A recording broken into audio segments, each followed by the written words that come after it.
Welcome to the American Business Podcast. This is Kevin Deveci, your host. I'm welcoming you, episode 85 in the American Business Podcast. American Business Podcast is the voice of American business. Today we have a special guest, and I'm gonna get the conversation started, and we learn something new, something exciting and informative in the American Business Podcast, episode 85. Let's invite our guest and let's get the conversation started. Hello, Bennett. Welcome to the podcast. Hey, Kevin. Thanks for having me. Of course. Thank you very much for being with us in your busy schedule. How are you? How is your week going so far? Pretty good. Got home from Mexico last night at 2 o'clock in the morning. Oh, I was wow. there for a week for a wedding. But it was great. Yeah, an amazing trip. Super fun. Mexican weddings are a lot more fun than Utah Mormon weddings, which I'm used to growing Oh, up. wow. Yeah, I heard about it, but I never had the chance to experience one. So I'm glad that you had the chance to, go there and experience. That's great. Yes, it was fun. Well, yeah, if that's okay, we can get the conversation started. And we typically start with introductions. If you can introduce yourself and your organization to our audience and to our listeners, that'd be great. Yeah, what I'm currently working on is Franchise Key, a franchise brokerage helping top brands scale and find new clients and customers. Before that, I founded a cookie company that I expanded in a few years. I'd purchase it, sold 400 something locations, opened up about 100 of them, and then sold it all within about 3 years. Um, Before that, I had a solar company as well. So, but I feel like I'm a sales guy at heart. I like entrepreneurship and sales and finding a good product, and then how do I get that product in the right person's hands so we can have a win-win experience. I don't know if that's the drug of choice for me. Yes, this is really exciting. So I mean, as full-time business software is my actually my profession, and CRM systems, the customer relationship management system, is our flagship product that we are offering to market. That's why I have had a chance to meet with many different sales and marketing professionals. So I always appreciate the energy and also the motivation in the sales professionals as well as marketing professionals. So I'm glad we are having this conversation. Well, can you tell me about your career path a little bit? How Yeah. did you get started? How your career path unfolded over the years? Yeah, starting, I guess, I started selling door to door really young. Candy bars, snow shovels, lawn aeration. One of 9 kids, single mom. So it's kind of just like, get out there, hustle, pay for football camps and things like that. Cutco was my first real job, which is like they sold knives, like a $2,000 set of knives. I did a 2-year Mormon mission, which is knocking on doors and, selling your ideology over somebody else's ideology. Then I got into door-to-door sales right after that. Dropped out of college, did pest control, satellite, internet, alarm systems, which led me to solar. And that kind of, I guess, full loop around there. And 2020 is when I started a solar company. So 2020, it's only been 5 years since I've got into business, but in that solar company, I ran it for about 18 months. I had a 7-figure exit. And then with Dirty Dough, again, it was only about 3 years. And here with Franchise Key, I'm in it about 8 months. And so far it's I feel like every business, you make little tweaks. You're like, okay, this business was great because of XYZ, but I like with solar, I lacked fulfillment, right? And then with Dirty Dough, I had the fulfillment, but I lacked the time. And now with Franchise Key, I'm like, okay, I want the time, the fulfillment, and the money. Let's see if I can make it happen. So that's my journey so far. Yeah, this is really exciting, and I'm glad our audience they are listening to you, because you just mentioned 4 or 5 different industries in just couple of minutes, which is really great. I mean, that just makes our podcast more informative. So that's great. Can you tell us your day-to-day work in a way that what are the exciting and challenging parts of your work on daily basis? Yes. I mean, the thing that I'm probably working most on is not working and being okay with not working. I'm really pushing for a 20-hour work week, and I've been pretty good at it. Not working Fridays, other than right now, just because I got back from Mexico. I've taken quite some time off, so like I'll do a podcast on Friday. Um, Thank you. But how do I structure my life and my business to break away from what every single person that I've ever met has told me is you can't be successful with 20 hours a week until your business is already established, right? Maybe then, but not during the startup phase. You have to struggle, you have to grind, you have to hate your life, you have to suffer. I did that for my last two businesses, and this one I'm like, I'm not really gonna do it. So I feel like on the day to day, a lot of it is just the mindset on how much do I want to be working and setting those boundaries. Now, when I am working, what's the most exciting? Just business strategy.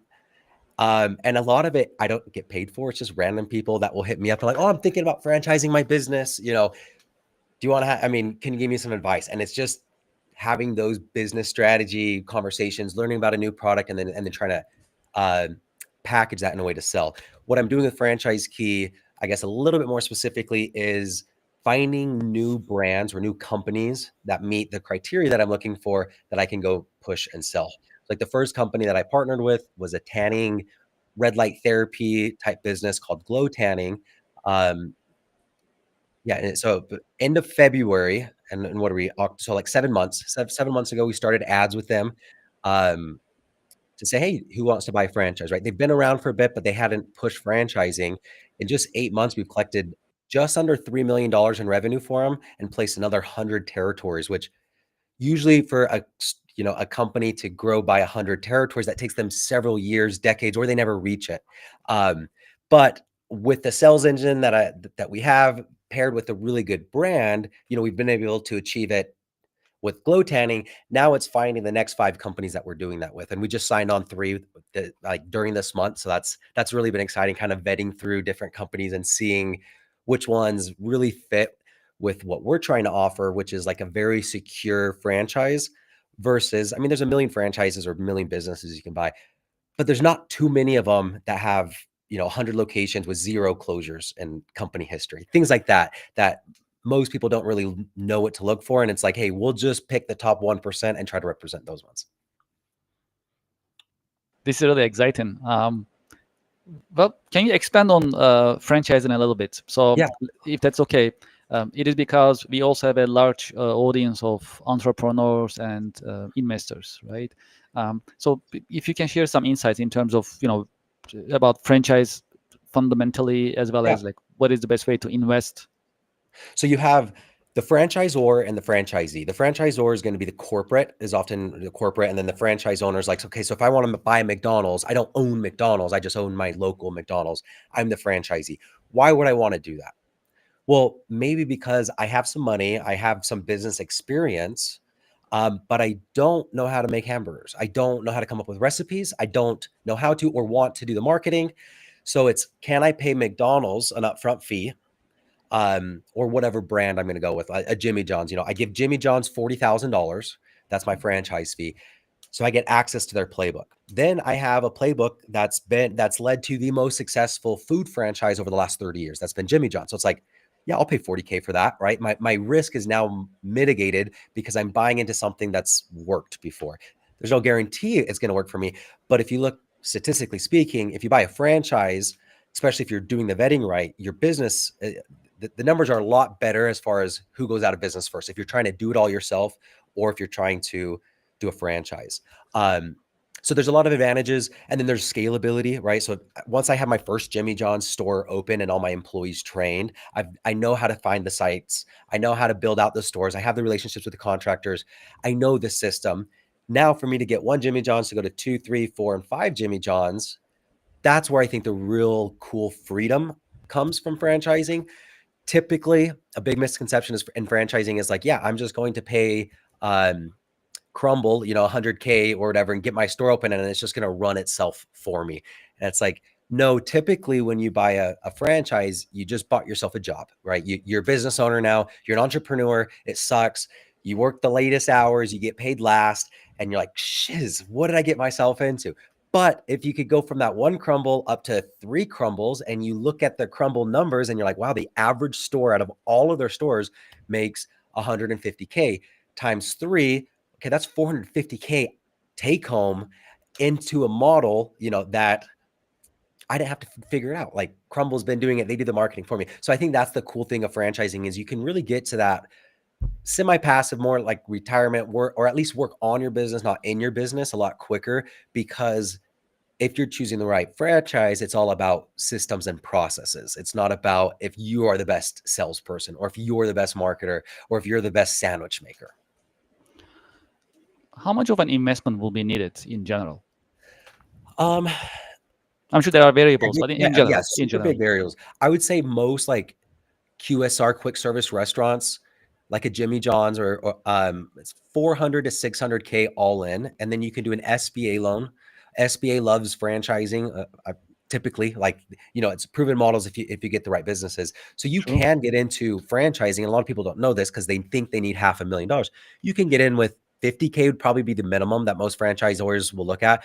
But 100K, if you had 100K cash, you do an SBA loan for the rest, whatever that remaining amount is, and use some leverage. So again, go back to I don't know the Jimmy John's numbers, but let's say a Jimmy John's costs $500,000 to start up. I invest 100K into it cash. I get a loan for the rest. Well, I imagine a Jimmy John's is making at least 100K on average, right? So if I hit average numbers, my cash on cash return is 100%. Then I can use after I build up to break even, get to the profitability, maybe I'm going to get my first 100K and I'm going to invest into the second Jimmy John's and then the third Jimmy John's. And so with 100K and 4 or 5 years of execution, I now have 3 Jimmy John's that are making me $300,000 a year. And it only cost me, again, 100K to get into plus a few years. And not only are they making me 300,000 a year, each one of those businesses, I mean, like I own those businesses. I could sell those 3 Jimmy John's stores to somebody else for maybe, $600,000 to $1 million in enterprise value. So you're gaining the enterprise value plus the cash flow when you're doing it correctly. That's exciting. Thanks for these insights. Very educational. Let's talk about AI a little bit. What do you think about the impact of AI, and how do you see the impact of AI on franchise Yeah, businesses? um, it's everything. How do I see the impact? I see the impact on everything. It's like what I was just having this conversation with some cousins in Mexico, my wife's cousins, and it's like I don't even know what to tell him to do. It's like because he's in high school, and he's like, man, I don't really like high school. Was school good for you? And I was like, I went to school. I was a straight A student, even all throughout college, but I dropped out a semester left, and I never looked back. And I typically don't recommend higher education.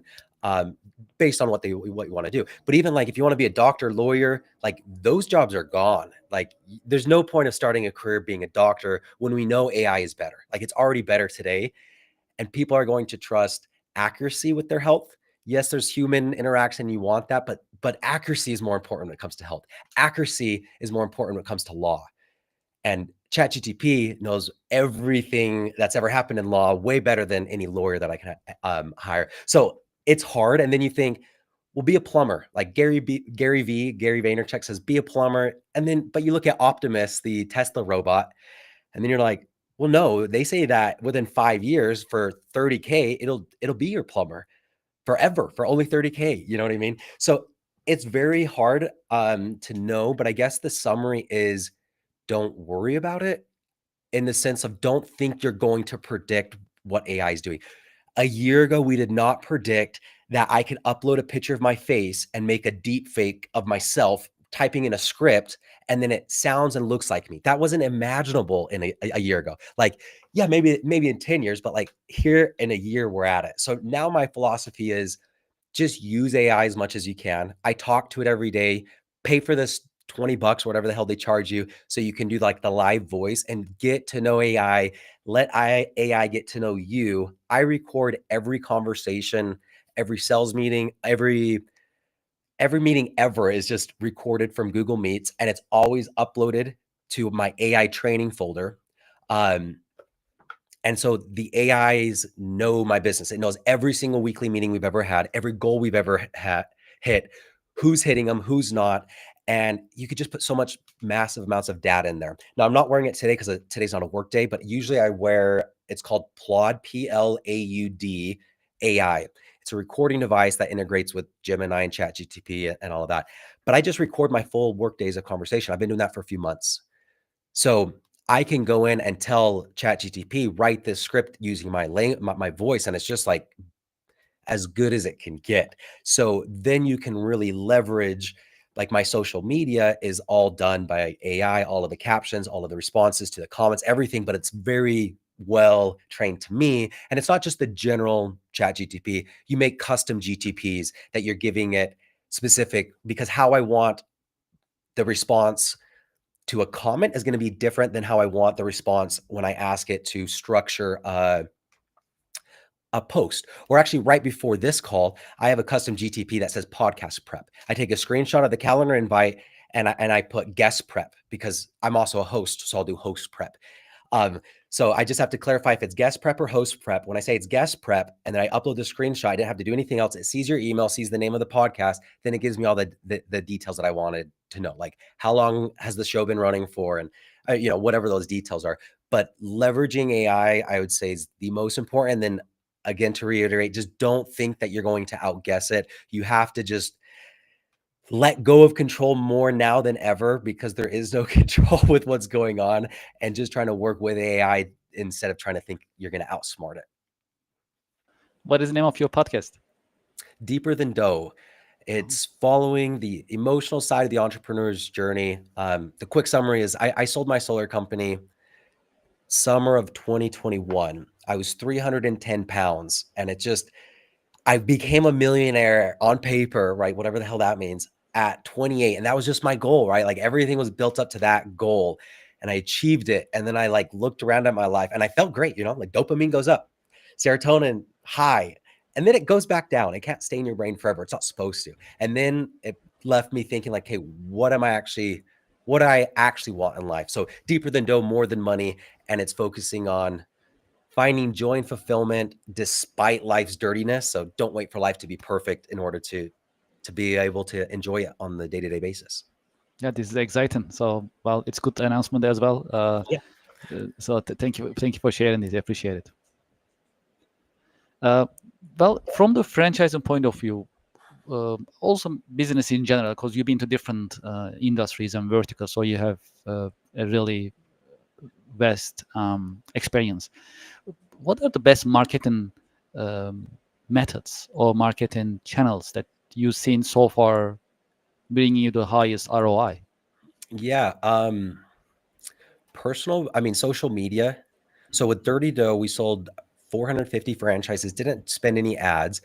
I was in a national lawsuit with Crumble that gave us a lot of exposure, and we played, it was fun, and we definitely won the public's opinion on that. But if you sell 450 franchises,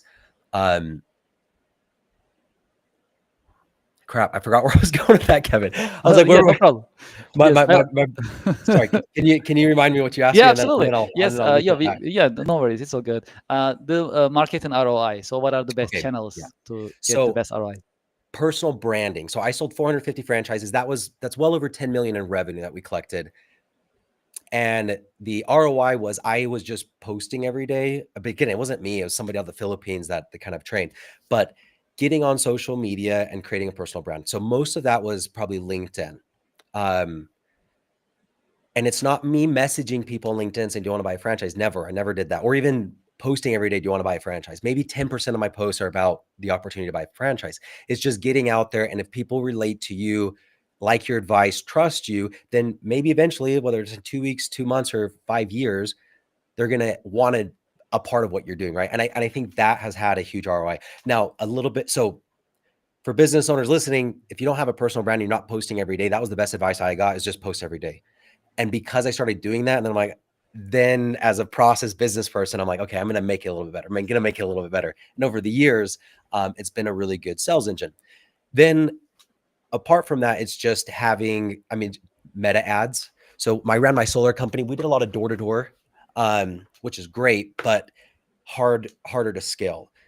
So we also did online, and, having somebody getting a really compelling product with a really compelling offer that you can offer in an ad. So like when I'm offering glow tanning, you'll see an ad that says 15 years in business, 100 locations, 0 closures, average store netting over $300,000. Click here to learn more, right? So you have to have a really good business. It's like, wow, that's sexy, right? having that ad, I guess, from the marketing standpoint, is the best. Yeah, just Facebook and Instagram have been the best. And then outside of that, the free advertising ROI, which has been a lot bigger than Facebook and Meta, is personal branding. Yeah, appreciate it for these insights. In your career journey, have you had any role models, any mentors who help you shape your career path? Yes, absolutely, a million. I'm gonna go with more mentors than role models, which is funny because I was just talking to my wife last night about role models, and I'm like, I don't know if I've ever looked up to somebody on like social media, like I want that person's life because if it's on the business standpoint, it's like, yeah, they're successful with business, but it's Warren Buffett. He's 95 and still the CEO. That's not what I want at all. Like I Okay. no, I'm 32 and I'm working 20 hours, right? So, but mentors on like piece of advice on like, okay, I'm not going to take this guy's advice maybe on family life, because that's not perfect or whatever. But on the business side, yes. The best thing that I think I did for Dirty Dough was getting a group of advisors, which I didn't know what it was. So you can get a board of advisors. They don't actually make decisions, it's just advice. You give them 0.5%, a 1/4%, maybe 1.5% max of your company, right? My company, Dirty Dough, was worth nothing. I got John Richards as my senior advisor. He had a company in the late 90s, early 2000s that went public called InfoSpace for $31 billion. Like that's just a different level of business. So with Dirty Dough, I also had to raise $9 million over the first 2 years, like month by month, just always raising money. How did I do that? Well, I had somebody like John Richards, or not somebody like, I had John Richards in my corner, helping me make connections, helping me know how to present it. Because again, he's just a guy at that level is going to think a lot different than me. That is young, as I've only had one business. Um, so surrounding yourself with good advisors, I had him, and then I said, "Okay, John, who's our next advisor?" And he said, "Oh, I know the owner of the largest property management franchise in the world, Property Management Inc. Steve's great. I sat on his board for a while. So, and then we brought on Steve. So now I have John, that's like a really good business capital startup guy.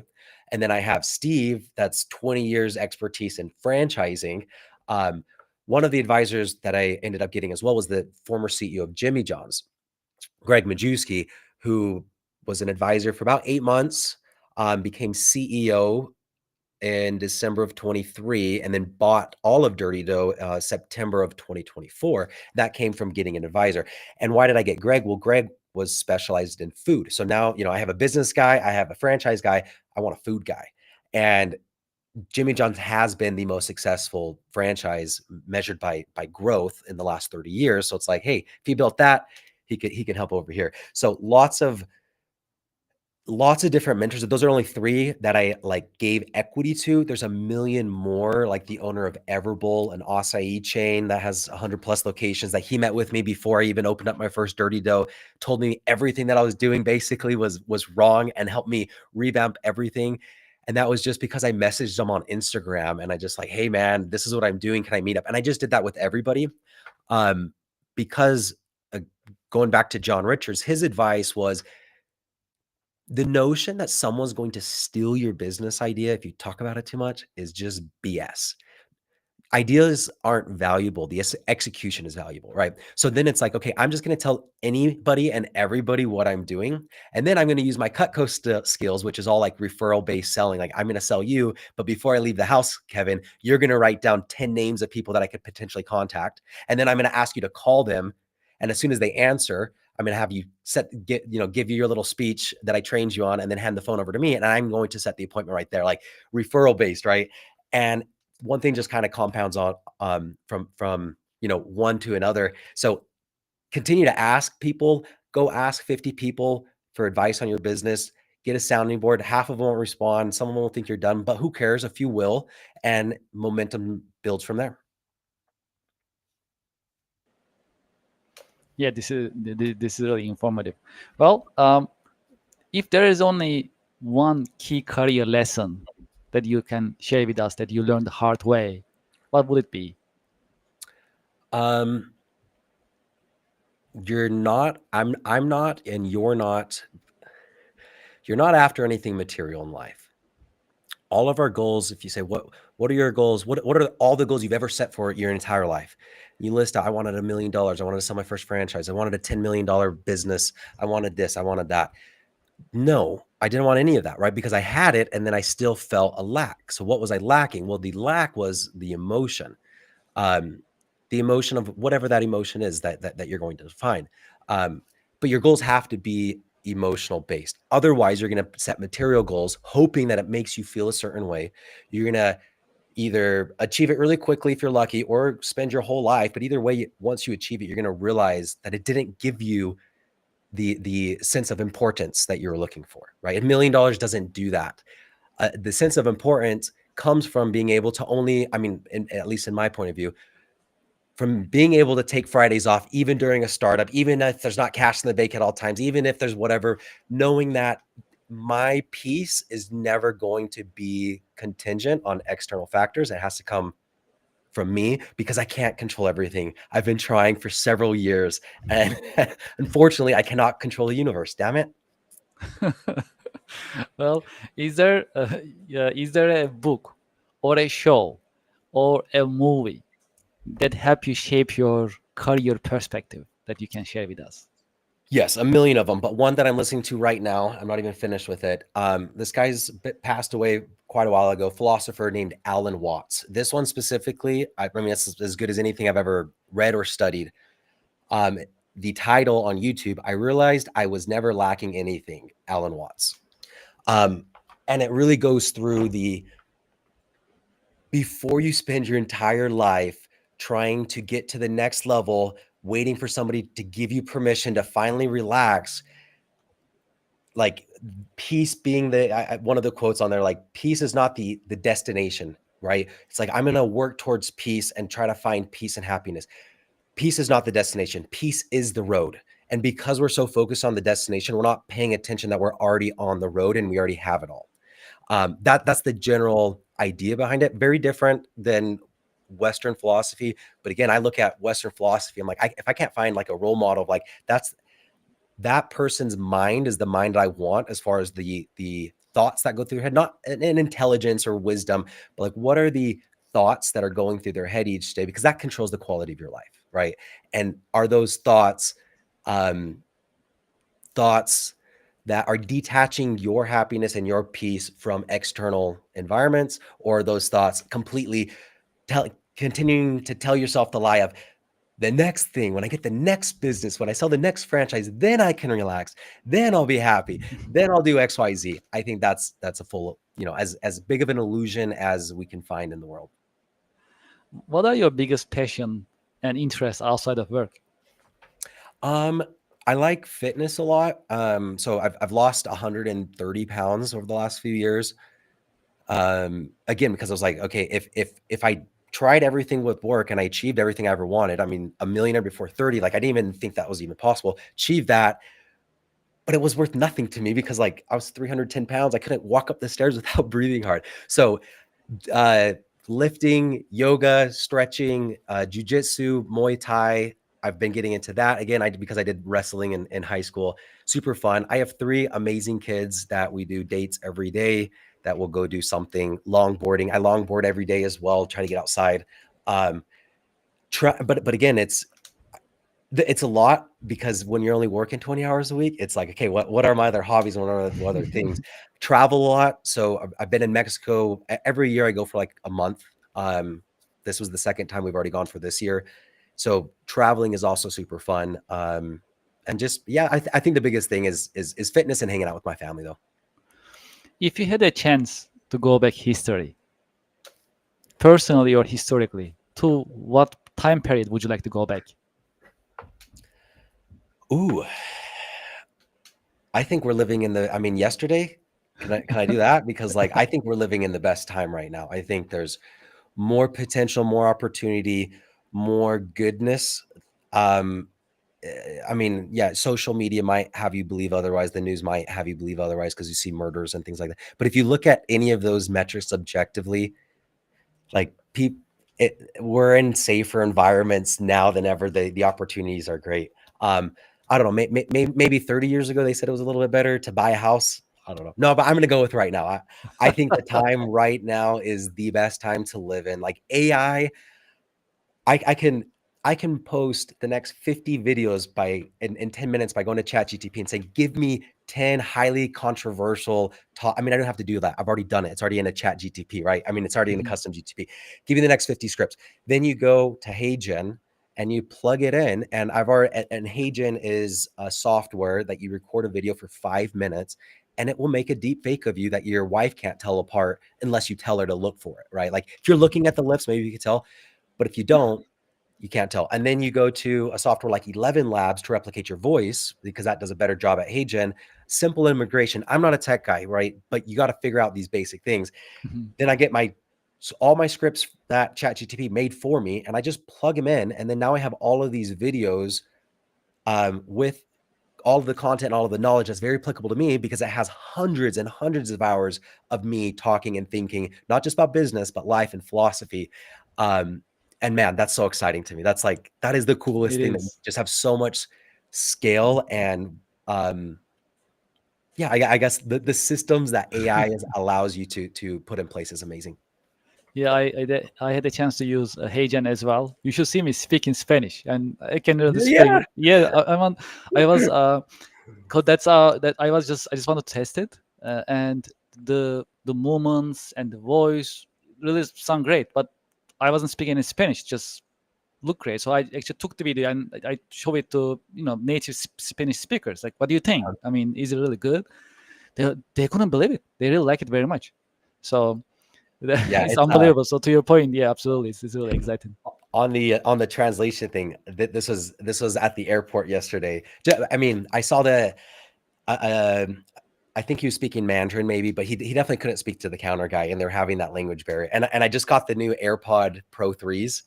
You can plug, as I was testing them. I speak Spanish. I lived in Mexico for a few years. My wife's from Mexico. I plug these suckers in. You'd hit live translate. Um, Oh crap! That just messed up my audio. Sorry. No, no, you're good. We can hear you. It's connected to my computer. I thought it was going to pick my phone. You Okay, plug those in.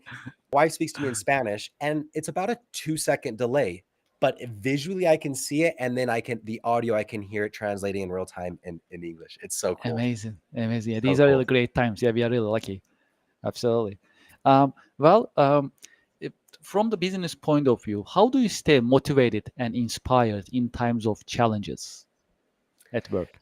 Yeah, really good. I'm going to give you one that I just heard from Alex Ramosi. He says, I talk to my 85-year-old self. Like, what is my 85-year-old self going to tell me about what I'm doing right now? Because a lot of times, like, we look back through those hard times and we're like, man, I'm so grateful for those. If you can, if you can be positive, it's very easy to go back and after you're through it and say, oh, I needed that because look at how I grew. Um, I think that Yeah. I think that's super important. Just going in the future and then coming back and saying, what would I be telling myself now? And I would be telling myself, hey, this is the time you're growing the most. This is the time that you're being, not doing, right? And I think that's also important. Like it's not, is it about do more? Like if you can only do a little bit more, make a little bit more money, be a little bit better, then you'll have everything you want. And it's like, or can you just accept what you have right now, right?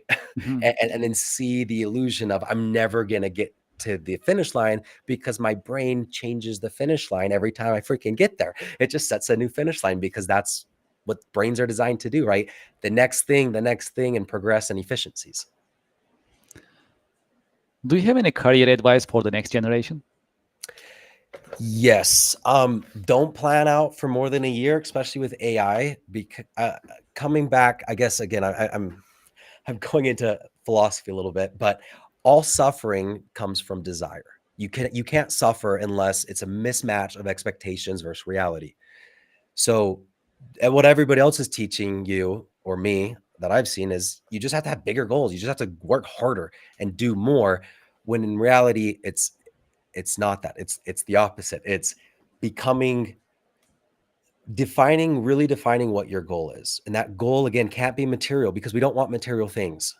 It has to be an emotional state. And then just work towards that emotional state. It's a lot easier to run a business when, like, for Franchise Key, the mission statement, Solar, I didn't have a mission statement. Dirty Dough, it was built around finding joy and fulfillment despite life's dirtiness in myself and others. So when I'm raising money, rather than saying which of these two options is going to make me more money potentially. It's which of these two options is going to bring me more joy and fulfillment.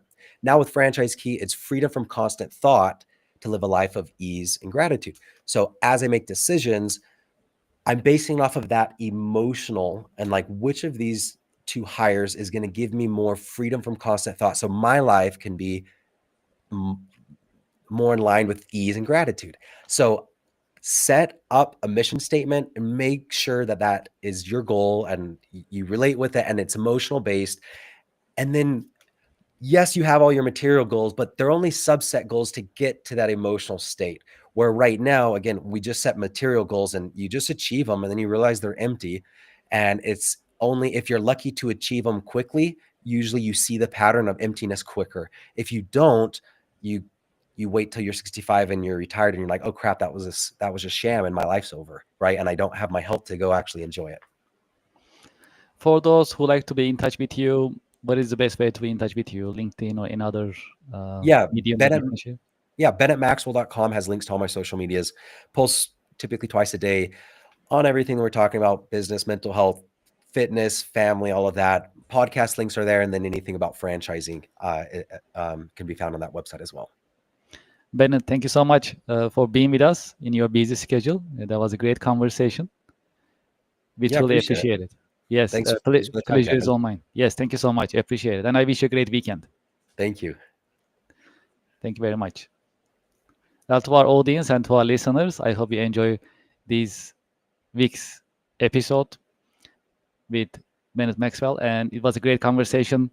We learned a lot about franchising as well as managing business, also how to manage difficulties in business in the face of difficulties, how to stay motivated and inspired. These are really important insights that we got today, and we really appreciate this time. I hope you enjoyed it. As I always say in the American Business Podcast episode, we always learn something new, at least one thing. But in this episode, we learn many things. I hope you like it. Great. What else is happening? Well, if you haven't done so, please visit our website, americanpodcast.tv. We keep it updated. You can see our coming schedule, and you can also learn more about our podcast and our team and our mission and where we are going with the American Business Podcast. American Business Podcast, as you know, we got a YouTube Silver Award a month ago, and we truly appreciate your support. If you haven't done so, please subscribe the American Business Podcast episode. You can see the QR code right here. If you scan this QR code, it'll take you to our YouTube channel and you can subscribe. We'll truly appreciate it. Would you like to be a sponsor? Would you like to advertise in the American Business Podcast? Please send us an email, americanpodcast@gmail.com. And we welcome businesses, service businesses, as well as product providers to be a part of the American Business Podcast journey as a sponsor or as an advertiser. And it just takes an email, americanbusinesspodcast@gmail.com.